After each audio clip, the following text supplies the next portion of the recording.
Ini 5 smartphone bajet bawah RM1,000 yang berbaloi korang beli untuk hujung tahun 2025. Yang pertama, Samsung Galaxy A17 5G.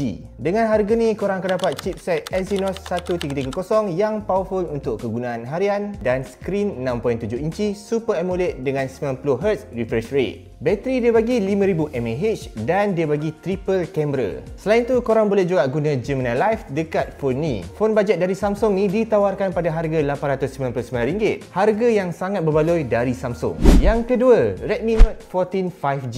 Phone ni mempunyai paparan skrin 120Hz AMOLED yang menyokong HDR10+ untuk memberikan paparan yang memukau. Phone ni menggunakan chipset MediaTek Dimensity 7025 Ultra, jadi for daily use dia punya prestasi memang okey. Main kamera dia 108MP dan ada sekali OIS untuk kestabilan gambar atau video yang korang ambil. Dia punya bateri 5110 mAh dan ia menyokong 45W wired fast charging. Yang ketiga, Tecno Pova 7 5G. Phone ni generally boleh dikatakan smartphone gaming yang bagus untuk bajet bawah RM1,000. Dia punya prosesor MediaTek Dimensity 7300 Ultimate memberikan prestasi yang lancar untuk gaming dan juga multitasking. Paparan dia 6.78 inci IPS LCD screen dengan resolution Full HD+ dan refresh rate sehingga 144Hz. Bateri dia 6000 mAh.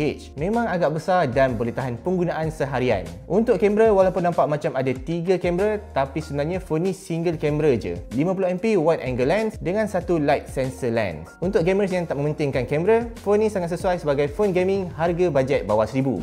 Yang keempat, Realme 14T. Phone ni tak sesuai untuk intense gaming sebab dia menggunakan entry level chipset MediaTek Dimensity 6300. Tapi untuk everyday use memang sesuai sebab dia punya bateri agak besar, 6000 mAh dan dia support fast charging 45W. Skrin dia 6.67 inci AMOLED, 120Hz refresh rate, so quality display dia pun agak memuaskan.